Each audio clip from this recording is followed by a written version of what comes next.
সাংবাদিকতা পেশা যেহেতু সারা পৃথিবীতে সভ্যতার ব্যারোমিটার হিসেবে সম্মানিত,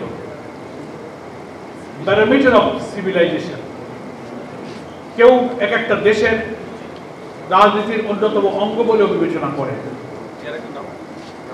এবং একটা দেশের গণতন্ত্র সেই সভ্যতা একটা জাতিকে এগিয়ে নিতে তিনটি শক্তির একটা কম্বিনেশন প্রয়োজন হয়।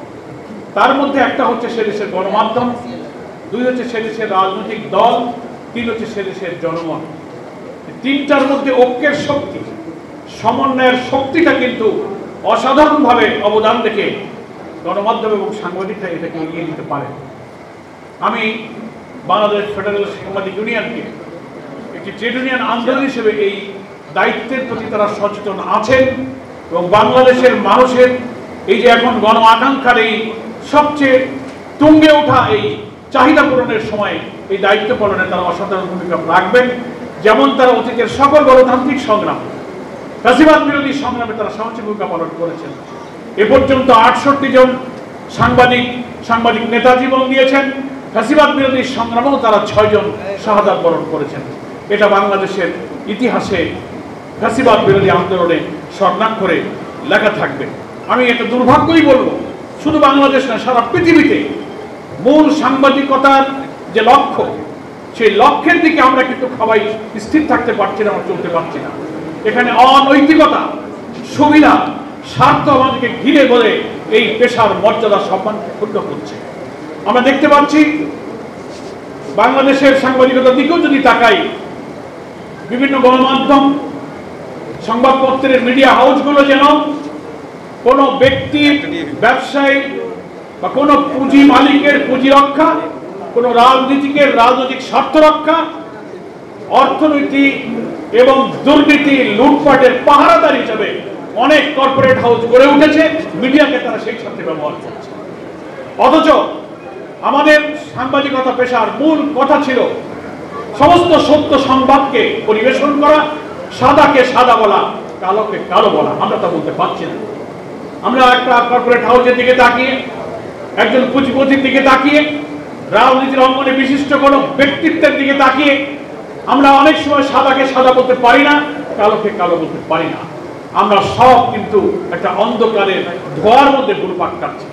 আজকের এই বার্ষিক সাধারণ সভায় আমার আবেদন থাকবে, নতুন বাংলাদেশ গঠন করতে গেলে সাংবাদিকতার এই মহান পেশার ঐতিহ্য, সোনালী অতীত, যারা এখান থেকে বিদায় হয়েছেন, যাদের নাম আজকের এই স্মরণিকায় স্মরণ করা হয়েছে, সমস্ত রক্তচক্ষুকে উপেক্ষা করে সাংবাদিকতার মহান পেশাকে উজ্জীবিত করার জন্য তারা তিলে তিলে ত্যাগ স্বীকার করে জাতির কাছে অবিস্মরণীয় হয়ে রয়েছেন।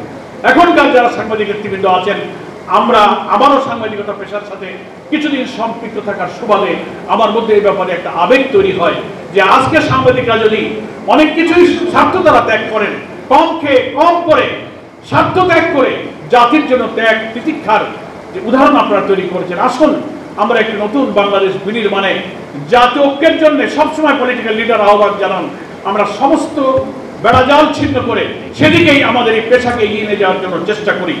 আমাদের রাজনৈতিক দলগুলোর মধ্যে ভিন্ন ভিন্ন কর্মসূচি, পথ, পন্থা, লক্ষ্য উদ্দেশ্যের কারণে কিছু ভিন্নতা থাকবেই। অনেকে বলেন, টেবিলে বসেও কথা হচ্ছিল, ফখরুল ভাইও বলছিলেন একই কথা, আমি একমত যে সব কিছুই এক হয়ে যাওয়া সম্ভব নেই, এই কারণে যে প্রত্যেকটা দলের তো একটা কর্মসূচি, লক্ষ্য উদ্দেশ্যের ভিন্নতা থাকে। কিন্তু এটাও ঠিক যে কিছু কমন ইস্যুতে একটা ন্যাশনাল কনসেনসাস থাকতে হবে, যাতে জাতির কঠিন সময়ে আমরা রাজপথে ফ্যাসিবাদ বিরোধী আন্দোলন একটা সময় দাঁড়াতে পারি। তার মধ্যে প্রথম হচ্ছে যে আমাদের এই বাংলাদেশকে আমরা একটা corruption free country, corruption free একটা ইকোনমি হিসেবে গড়তে চাই। এ ব্যাপারে তো বিএনপি, জামাত সহ কোনো দলের মধ্যে তো দ্বিমত নেই। দুর্নীতিকে আমরা প্রশ্রয় দিব না।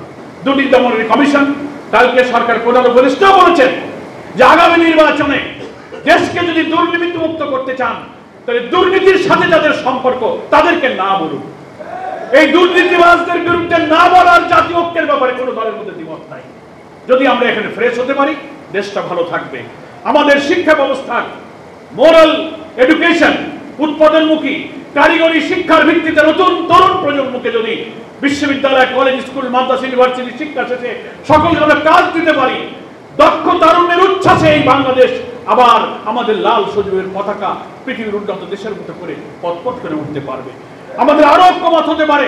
আমরা একটা সোশ্যাল জাস্টিসের কথা বক্তৃতায় বলি, রাষ্ট্রের ক্ষমতায় যখন চাই তখন ভিন্ন মতের প্রতি দমন, আমার দল কেন করো না, আমার সরকারের বিরুদ্ধে কেন আন্দোলন করো, সে ব্যাপারে আমরা রক্ত চক্ষু দিয়ে আমরা ভিন্ন মতকে দমন করি। বিনা অপরাধে মামলা, জেল, ফাঁসি, ক্রস ফায়ার, রিমান্ড, আয়নাঘর, গোটা জাতির কাছ থেকে এই সোশ্যাল জাস্টিস, সামাজিক সুবিচার বিদায় নিয়েছে। এই ব্যাপারে প্রত্যেক পলিটিক্যাল পার্টির মধ্যে একটা চিন্তার ঐক্য প্রয়োজন, যে আমরা ক্ষমতায় গেলেও আমরা ভিন্ন মতের প্রতি দমন করব না, জাতীয় ঐক্যে সকলের গণতান্ত্রিক সুযোগ দিয়ে এই দেশ গঠনের সকলের সমান অবদানের যে অধিকার আছে সাংবিধানিক, সেটাকে আমরা অক্ষুণ্ণ রাখবো।